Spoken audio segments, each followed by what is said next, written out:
Everyone, welcome back to my channel, welcome back to my Vizag trip vlog. तो आज के আমি অনেক দিন পর একটা লং ব্লগ করছি। কেন করছি? কারণ আমি আজকে আমরা আজকে ভাইজ্যাক ঘুরতে যাচ্ছি। সকাল 8:40 ফ্লাইট, তো একদম পুরো সকাল সকাল যেতে হয়েছে আমাদের এয়ারপোর্টে। আমাদের কানেক্টিং ফ্লাইট ছিল আগরতলা টু কলকাতা, দেন কলকাতা টু ভাইজ্যাক, কারণ আগরতলা থেকে ডাইরেক্ট ভাইজ্যাকের ফ্লাইট নেই। তো আমরা ফ্লাইটে উঠে গেলাম। ইন্ডিগো ফ্লাইট ছিল আমাদের, আর ফ্লাইটটা খুব ছোট ছিল, আর প্রত্যেকজনের সিট পুরো আলাদা আলাদা পড়েছিল ফার্স্ট ফ্লাইট, কারণ আমাদের বোর্ডিং সবার লাস্টে করা হয়েছিল। আর আমার সিট তো একদম ফ্রন্ট সিট ছিল, একদম পুরো সামনে, আমি কখনোই সামনে বসিনি। আর আমরা টোটাল 6 জন গেছিলাম ট্রিপে।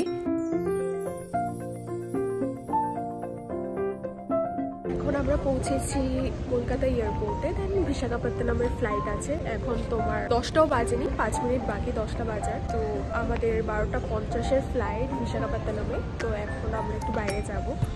কলকাতা পৌঁছার পর আমাদের 2.5 ঘন্টার মতো ওয়েট করতে লাগে ফর নেক্সট ফ্লাইট। তারপর আমাদের নেক্সট ফ্লাইট চলে আসে। এবারও ছিল আমাদের ইন্ডিগো ফ্লাইটই, বাট এইবারের ফ্লাইটটা অনেক বড় ছিল অ্যান্ড আমাদের সবার সিট একসাথেই পড়েছিল। কিন্তু আমাদের এই ফ্লাইটের এক্সপিরিয়েন্সটা খুব একটা ভালো ছিল না। আমি জানি না কেন এত প্রবলেম হয়েছে। আমি এতবার ফ্লাইটে চড়েছি, আমার কখনো এরকম প্রবলেম হয়নি ফ্লাইটে। তোমাদেরকে আগে বলছিলাম না, আমার ফার্স্ট ফ্লাইটে পড়েছিল একদম সামনের সিটে, অ্যান্ড সেকেন্ড ফ্লাইটে ছিল আমার একদম লাস্টের সিট। আমার নয়, আমাদের সকলেরই। জানি না হঠাৎ করে কি যেন হয়ে গেল, ভীষণ মাথা ব্যথা করছিল, পুরো মুখ ব্যথা করছিল, কী যেন হচ্ছিল, ব্রিদিং একটু প্রবলেম হচ্ছিল। জানি না হয়তো বেশি হাইটে ছিল বলে, নাকি এয়ারক্রাফটের কোনো প্রবলেম ছিল, না কী ছিল, সত্যিই বলতে পারবো না। বাট অনেকটা সমস্যা হচ্ছিল শরীরে।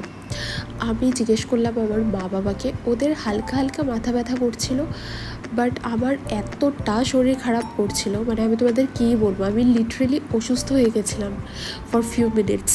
তারপর আস্তে আস্তে ঠিক হয়ে যাই অ্যান্ড ভাইজ্যাকে চলে আসে, দেন ভাইজ্যাক ল্যান্ড করে যাই আমরা। তারপর চলে গেলাম হোটেলে। হোটেলটা আমি আগে থেকেই বুক করে রেখেছিলাম আগোডা অ্যাপ। হোটেলটা ছিল আমাদের ভাইজ্যাক রেলওয়ে স্টেশনের একদমই কাছে। আরকে বিচের পাশে আমরা পাইনি, লাস্ট মোমেন্টে ট্রিপের প্ল্যান করেছিলাম, তো পসিবল হয়নি বিচে কোনো হোটেল পাওয়া। তাই জন্য আমরা ট্রেন স্টেশনের সামনে হোটেলটা নিয়েছিলাম। হোটেলটা যথেষ্টই ভালো ছিল। হোটেলে চেক ইন করার পর আমরা সাথে সাথে রেডি হয়ে বেরিয়ে গেলাম আরকে বিচের উদ্দেশ্যে। আরকে বিচটা দেখে আমাদের যথেষ্ট ভালো লেগেছিল, খুব সুন্দর ছিল বিচটা দেখতে। আর এই বিচটাতে অনেক ক্রাউড ছিল as compare to other bitches. আমাদের আজকে ভাইজ্যাক পৌঁছতে পৌঁছতে অনেকটাই লেট হয়ে গেছিলো। আর লেট হয়েছে মানে এটা নয় যে আমাদের ফ্লাইট ডিলে হয়েছে। এই টাইমে আসার কথা ছিল সেই টাইমেই আমরা এসে পৌঁছেছি। ধরো 3:30-4 তো বেজেই গেছে। তারপর রেডি টেডি হয়ে আরকে বিচে আস্তে আস্তে 5টা 5:30 বেজে গেছিলো। আজকে শুধু তাই আরকে বিচেই দেখেছি। আর আশেপাশে যে তোমার এয়ারক্রাফট মিউজিয়াম ছিল, সাবমেরিন ছিল, সেগুলোই দেখেছি। সেগুলো তো তোমরা আমার ব্লগে দেখবেই। তো বিচটা খুব সুন্দর ছিল। আর দেখো দূরে কি সুন্দর করে পাথর দিয়ে একটা স্ট্যাচুর মতো বানানো, আবার উপরে ফ্ল্যাগও লাগানো, খুব সুন্দর লাগছিল এটা দেখতে। এটার মধ্যে আমরা ছবিও তুলে নিলাম। আর পাথরগুলোর মধ্যে যখন ঢেউ এসে বাড়ি খাচ্ছিল, তখন দেখতে এত সুন্দর লাগছিল, তোমাদের কী বা বলবো। আরকে বিচে টাইম স্পেন্ড করতে সত্যি আমাদের খুব ভালো লাগছিল। সমুদ্রেতে আমি অনেক বছর পর এসেছি। আমি লাস্ট এসেছিলাম মাধ্যমিক পরীক্ষা দিয়ে। তারপর আমার গ্র্যাজুয়েশনও কমপ্লিট হয়ে গেল, মাস্টার ডিগ্রিও কমপ্লিট হয়ে যাচ্ছে। আমাদের বেশিরভাগ পাহাড়ি যাওয়া হয়, সমুদ্রে ততটা আসা হয়নি কিছু বছর ধরে। তারপর দেখলাম কয়েকটা মাছের দোকান আছে, মাছ ভেজে ভেজে দিচ্ছে। সেগুলো দেখে আমাদের সবারই ক্রেভিং হলো, তো আমরা চলে গেলাম সেই দোকানে। আমি অত একটা মাছ পছন্দ করি না, তাই আমার কখনোই প্ল্যান ছিল না যে বিচে এসে মাছ খাবো। দেখলাম মা মাছ নিল, তো মার থেকে একটু খেয়ে ভালোই লাগছিল, তার জন্য আমিও 1 প্লেট মাছ নিয়ে নিলাম। আর যে চিংড়ি দেখছো, এটা হাফ প্লেট চিংড়ি আমরা সবাই মিলে খেয়েছি, মানে মা, বাবা আর আমি। বিচে অনেকক্ষণ টাইম স্পেন্ড করার পর চলে গেলাম আমরা কিছু পয়েন্টস দেখতে, মানে আশেপাশে যা আছে তা।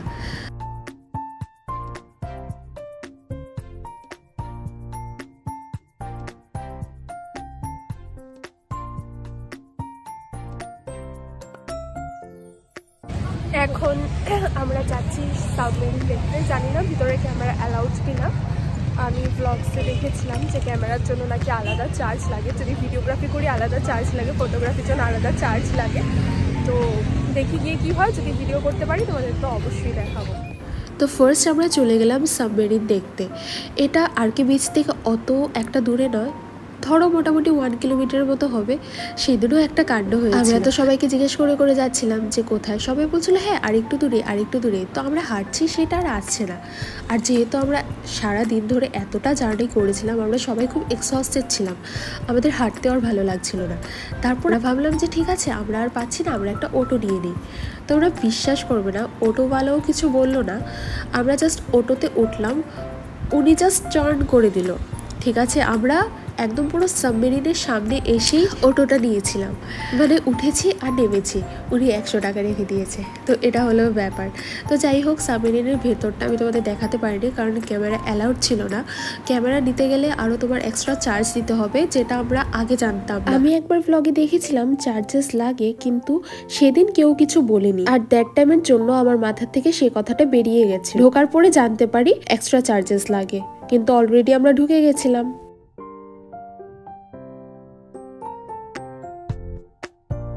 তারপর আমরা চলে গেলাম এয়ারক্রাফট মিউজিয়ামে, সেটা ফুললি ফ্রি ছিল। তো সেটা দেখলাম। এয়ারক্রাফটের সবটা আমি দেখিনি, ওপরে আরও ছিল কিছু পার্ট, সেগুলো মা ওরা গিয়েছিল, আমি যাইনি, কারণ সত্যি ভালো লাগছিল না, হাঁটতে তো একদমই ইচ্ছা করছিল না আর। তো যাই হোক, আমি বসেছিলাম একটু সময়ের জন্য, তো ওরা দেখে তারপর নিচে চলে এলো। তো সাবমেরিনের ভিতরে আমরা গেছিলাম, কিন্তু ভিডিও ভালো করে করতে পারিনি। অ্যান্ড এয়ারক্রাফটের ভিতরে গেছি, এখানে ভিডিওগ্রাফি অ্যালাউড ছিল, বাট মানে করতে ইচ্ছে করিনি, শরীরটাও ভালো লাগছে না অনেকক্ষণ। মানে কোন সকাল 7টার সময় বেরিয়েছিলাম, ব্যাক টু ব্যাক খালি ঘুরছি। তো কিছুটা তো করেছি, সেটা তোমরা দেখেছি। তো আজকে আমরা এতটুকুই ঘুরছি, আবার কালকে দেখা হচ্ছে। তারপর আমাদের হোটেলের পাশেই একটা রেস্টুরেন্ট ছিল, তো সেই রেস্টুরেন্টে ডিনার করতে চলে এলাম। আর সেই রেস্টুরেন্টে না সেলফ সার্ভিস ছিল। আমার রান্না অত একটা ভালো লাগেনি, কারণ আমি সাউথ ইন্ডিয়ান ডিশ অত একটা পছন্দ করি না। হাই এভরিওয়ান, আজকে আমাদের ভাইজিদের সেকেন্ড ডে। তো আমি সুন্দর একটা হোয়াইট কালার ড্রেস পরে নিয়েছি, কারণ আজকে ম্যাক্সিমাম বিচ আমরা যাবো, এক্সপ্লোর করবো, আর কিছু কিছু স্পটস দেখবো, সবগুলো তোমাদের সাথে শেয়ার করবো। আর কালকে হলো থার্ড ডে, কালকে আরেকটু বেরিয়ে যাবো, সেটা তোমাদেরকে সেপারেট ব্লগে দেখাবো। কালকে আর আজকে দিন মিলিয়ে একটা ব্লগ করবো, যেটা তোমরা এখন দেখছো।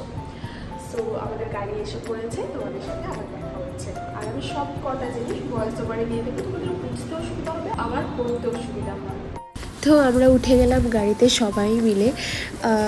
আজকে ভীষণ গরম ছিল, অ্যাকচুয়ালি অন্ধ্রপ্রদেশ ভাইজ্যাকে ভীষণ গরম। আমার তো অ্যাটলিস্ট অনেক গরম লাগছিলো, আমি এক্সপেক্টও করিনি যে এত গরম হবে। মানে আমি যদি জানতাম যে এত গরম হবে, আমি আরও অনেক সফট ড্রেস দিয়ে যেতাম।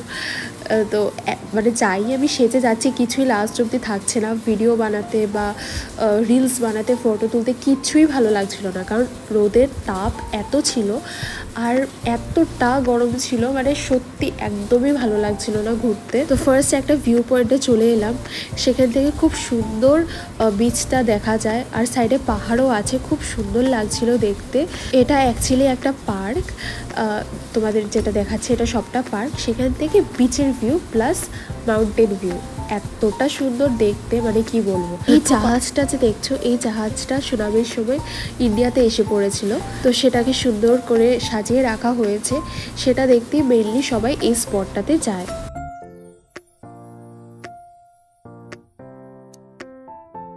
তারপর আমরা চলে গেলাম আরেকটা পয়েন্ট দেখতে, এটা হলো কৈলাসগিরি। কৈলাসগিরিটা অনেকটাই ওপরে, এটা ওয়ান অফ দ্য বেস্ট জায়গা টাইম স্পেন্ড করার জন্য। আমাদের হাতে যেহেতু অনেকটা কম সময় ছিল, তার জন্য আমরা অতটা টাইম স্পেন্ড করতে পারিনি, আমরা জাস্ট পয়েন্টগুলো দেখেছি, ছবি তুলেছি, এসে পড়েছি। বিকজ ভাইজ্যাক ট্রিপটা ছিল আমাদের 3 দিনের, একদিন তো আরকু ভ্যালির জন্য ছিল, আর ফার্স্ট দিন তো রামকৃষ্ণ বিচে তোমরা দেখলে কি কি দেখলাম, আসতে যেহেতু লেট হয়েছে, আর একটা দিনই আমাদের হাতে ছিল পুরো ভাইজ্যাকটা ঘুরে দেখার জন্য। দেখো ফ্লাওয়ার দিয়ে কি সুন্দর একটা বানিয়েছে, এটা এত সুন্দর লাগছিল, সেখানে গিয়ে আমি একটু ফটোও তুলে নিলাম, রিলও বানিয়ে নিলাম।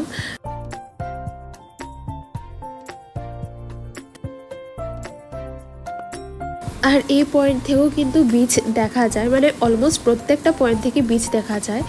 মানে এই জিনিসটা আমার খুব ভালো লেগেছে ভাইজ্যাকের। দেখো এখানে হয়তো এত একটা ক্লিয়ারলি বোঝা যাচ্ছে না, আমি যেখানে পয়েন্ট করে আছি সেই জায়গাটা হলো বিচ, আর এই যে পয়েন্ট করে আছি এই জায়গাটা হলো পাহাড়। মানে এত সুন্দর লাগছিল, ক্যামেরা জাস্টিস করতে পারিনি, বাট হ্যাঁ ভালো লাগছিল দেখতে ওভারঅল। আর এখন চলে এসেছি শিব পার্বতীর বড় একটা স্ট্যাচু আছে সেটার সামনে, সেটাও দেখতে খুব সুন্দর লাগছিল।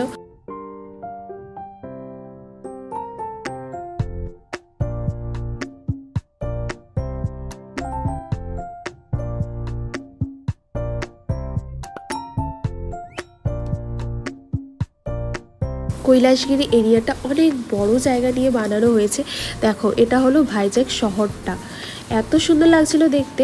জানি না কেন স্কাইটা একটু ঘোলা ঘোলা হয়েছিল বলে এতটা স্পষ্টভাবে ভিডিওতে আনতে পারিনি আমি, কিন্তু জায়গাটা দেখতে খুব সুন্দর লাগছিল। এখানে হয়তো ক্লিয়ারলি দেখতে পারবে এটা হলো বিচটা, আর ওই সাইডটা হলো পুরো ভাইজ্যাক শহরটা, আর বিচটার মধ্যে ছোট ছোট নৌকাও আছে। আর এই রাস্তায় আছি আমরা, এই রাস্তার থেকে আমরা সবটা ভিউ দেখতে পাচ্ছি। তো এতক্ষণ যা যা দেখিয়েছি এই সব কটা হলো কৈলাসগিরির মধ্যে। কৈলাসগিরি সত্যি খুব সুন্দর একটা জায়গা। তারপর আমাদের এতটা গরম লাগছিল তো আমরা আইসক্রিম খেয়ে নিলাম, আইসক্রিম খেয়ে রওনা দিলাম নেক্সট ডেস্টিনেশনের উদ্দেশ্যে। আমাদের নেক্সট ডেস্টিনেশন ছিল রামানাইডু স্টুডিও। এটা ভাইজ্যাকের একটা ফিল্ম স্টুডিও। প্রথমে আমরা ভেবেছিলাম এখানে যাব না, বাট পরে ডিসাইড করলাম যেহেতু ভাইজ্যাক এসছি, কবে না কবে আসি, নাকি আর নাই আসা হয়, তার জন্য স্পটটা মিস করে লাভ নেই, তার জন্য আমরা দেখতে চলে গেলাম। আর এখানেও খুব ফানি একটা ইনসিডেন্ট হয়েছে। তো আমি তো হোয়াইট কালারের ড্রেস পরেছিলাম, আমি জানি না কেন ওদের যে সেখানকার লোকাল লোকজন আছে যারা কাজকর্ম করছিল, সেখানে আমি যাওয়ার পর আমাকে জিজ্ঞেস করছে আমি কি কোনো শ্যুটে এসছি কিনা। আমি জানি না ওরা আমাকে দেখে কি ভাবলো, তো আমি তো পুরো অবাক হয়ে গেছি। আমি বলেছি যে না আমার কোনো শ্যুট টুট নেই, আমি নর্মাল ট্যুরিস্ট। তারপর এটা নিয়ে সবাই হাসাহাসি করছিল। তো যাই হোক আমরা ঢুকে গেলাম। আর এখানে যে দেখছো ব্লু কালারের অ্যারেঞ্জমেন্ট করা আছে, এখানে গতকালকে একটা বিয়ে হয়েছিল, খুব সুন্দর করে ডেকোরেশন করে বিয়ে হয়েছিল, তো আজকে সব কিছু ক্লিন করা হচ্ছে। আর এটা হলো সবটা ফিল্ম স্টুডিও, যেখানে পুরো ফিল্ম হয়। মানে ধরো ফিল্ম স্টুডিওর মধ্যে সব কিছু আছে, পুলিশ স্টেশন, হসপিটাল, কলেজ, তারপর বাড়ি, সব কিছু থাকে একটা ফিল্ম স্টুডিওর মধ্যে, যেটা আমার আগে জানা ছিল না, আমি এত ফিল্ম ফ্রেক নই। তো যাই হোক তারপর সেই ফিল্ম স্টুডিও দেখার পর আরেকটা ডেস্টিনেশনে চলে গেলাম।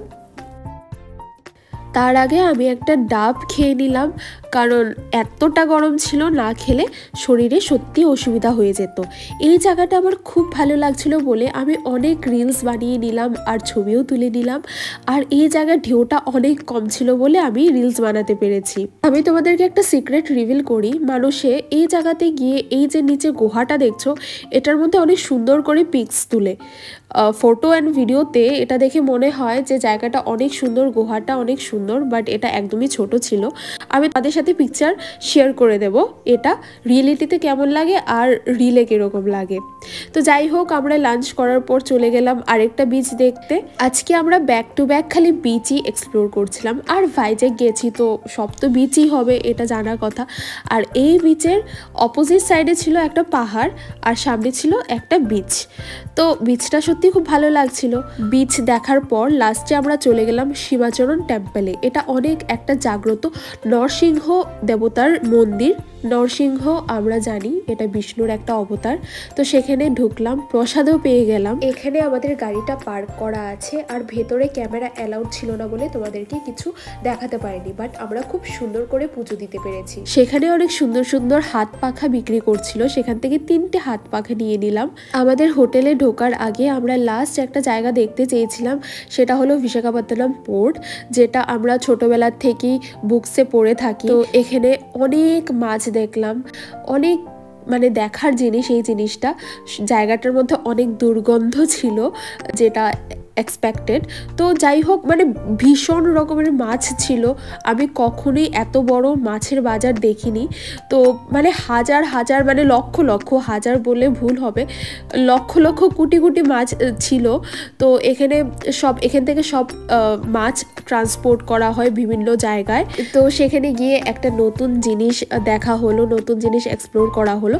তারপর আমরা চলে গেলাম আবার আর কে বিচের উদ্দেশ্যে। সেখানে খুব সুন্দর একটা কালী মন্দির ছিল, তো ফার্স্টে এই কালী মন্দিরটাতে ঢুকলাম, দর্শন করলাম। কালী মন্দিরের ভেতরে ক্যামেরা অ্যালাউড ছিল না, আমি বাইরে থেকে একটু ভিডিও করলাম। তারপর চলে গেলাম আরকে বিচে।